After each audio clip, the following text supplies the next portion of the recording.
Super Smash Bros. Melee, every character has their own unique Break the Target stage.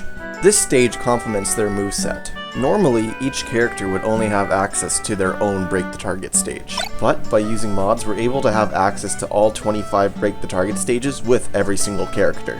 In this episode, we're going to try out all the stages as young Link to see which ones are possible and which ones aren't.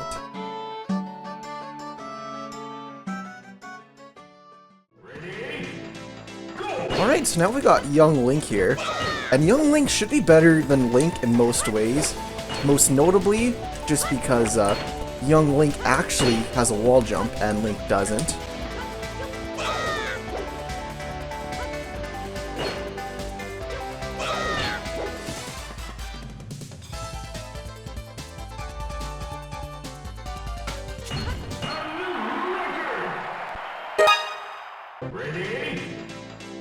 No, I always really liked Young Link, and it was kind of sucked when Young Link got replaced with Toon Link in Super Smash Bros. Brawl and then in Smash 4. But I mean, it makes sense. Toon Link is a lot different than Young Link, and at the time, Wind Waker and all those other games were pretty popular.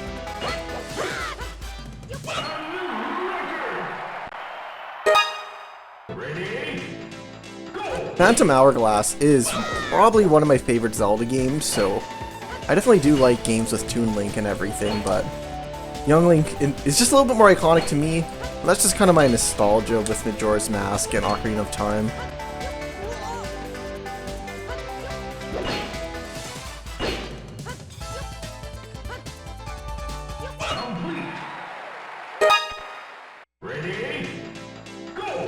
I guess one thing that's kind of weird is Wind Waker came out a year after Smash Melee came out, so Toon Link wouldn't have even been an option unless they wanted, like, a character that came out a year after the game.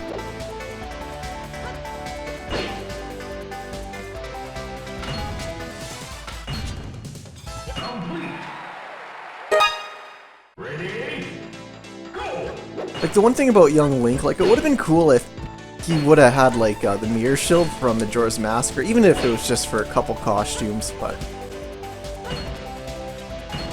Young Link wasn't even allowed to use the bow and arrow in Ocarina of Time, but he was allowed to Majora's Mask.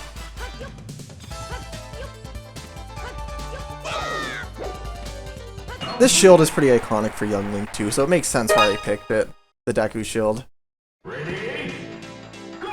But I guess Melee did show Majora's Mask a fair bit of love with the Great Bay stage with Tingle and the turtle and everything.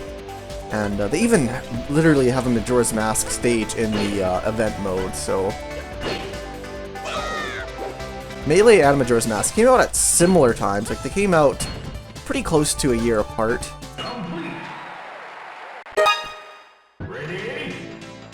Like, I know a year still seems like kind of a long time, but compared to a lot of other characters from this franchise, like Ice Climbers, for example, is pretty short.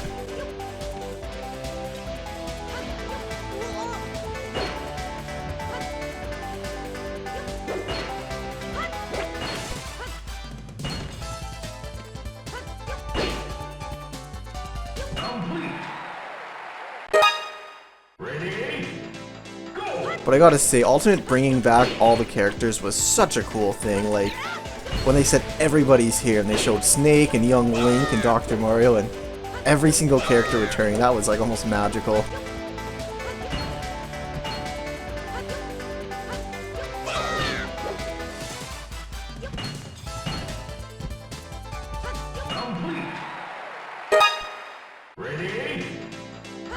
There's a debate I've been having with a lot of my friends, and it has to do with Smash Ultimate. I'm just curious what your guys' opinion is. So pretty much, my point is that you look at every single Smash game, right? Smash 64 to Smash Melee. Smash 64 to Smash Melee, such a huge difference with characters and everything. Like, obviously, Smash 64 is made from the ground up, Smash Melee was made from the ground up.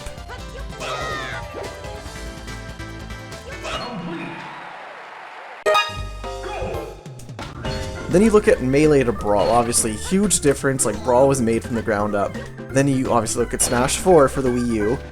Huge difference, you know.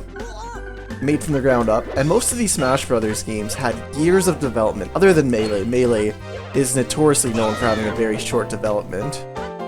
And then, right when Smash Ultimate was even getting teased, I was saying, there's no way they're gonna make a new game from scratch like the rest of the games.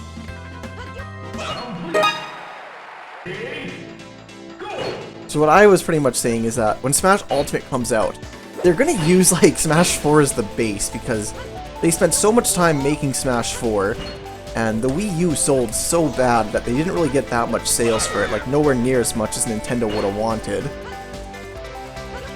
So what I was pretty much saying is that when Smash Ultimate comes out, they're gonna use Smash 4 as the base, and there's no way they're gonna start the game from scratch.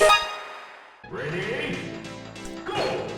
And in the end, in an interview, Nintendo did say that they didn't use the same engine, but even though they didn't use the same engine, they 100% used some of the same asset. The similarity between Smash 4 and Smash Ultimate they're such similar games. I guess what I'm trying to say is that when I think of Smash Ultimate, I think of it as a very improved version of Smash 4. Like, I definitely think it was built off that game, and I just feel like it's a very improved version of that game in a sense. Some of my friends, on the other hand, view it as a completely different game and think that it shouldn't be compared to Smash 4 as much as it is. What's your guys' opinion on that subject?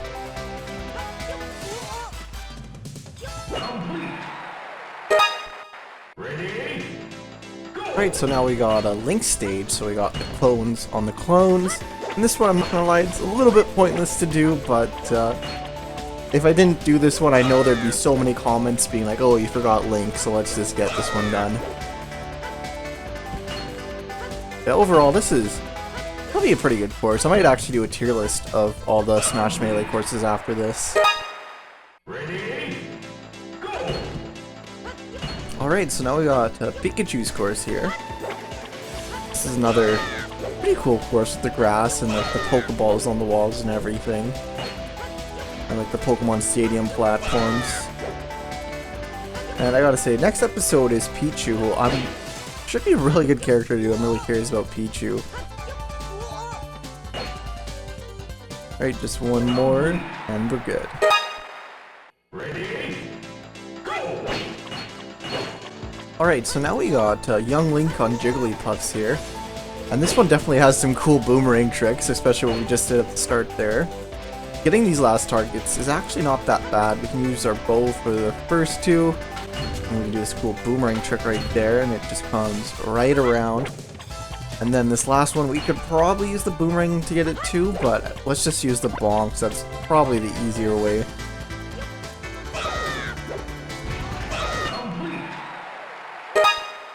Ready? Go!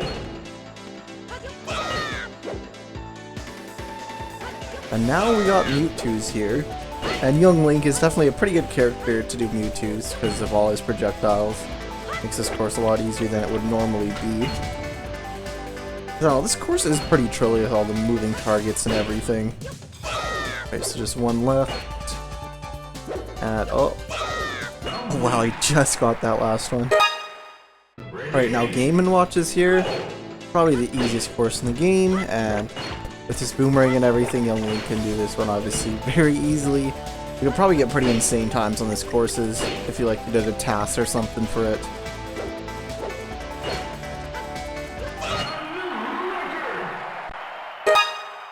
Ready? Go! Alright, next up is Marth's here.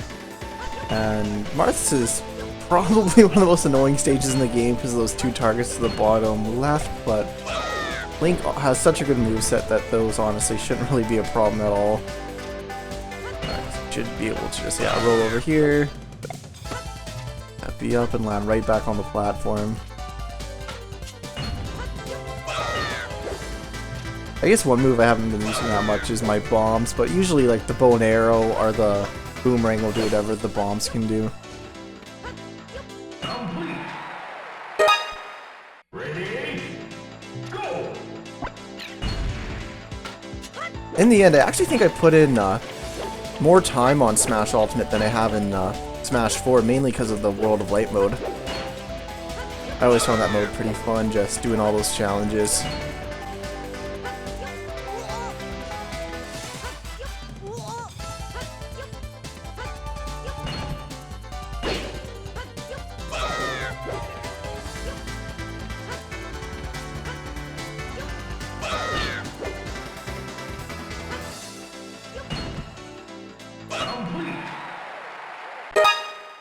Ready? Go! Now Ganondorf's here.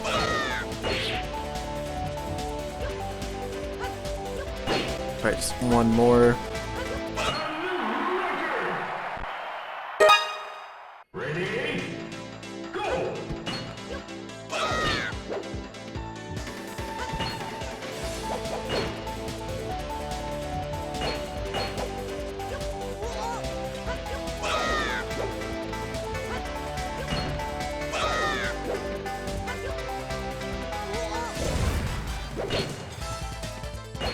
Alright, can we get up here? No, not quite, but he has the wall jump, so he should be good. Ready? Go!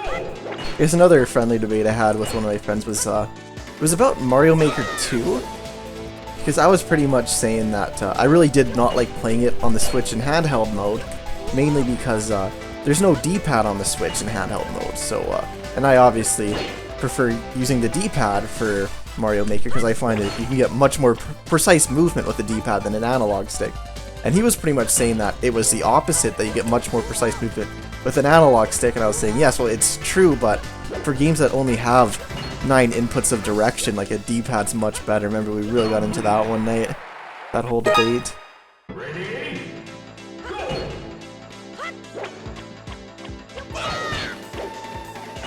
Alright, now last up we got Roy's.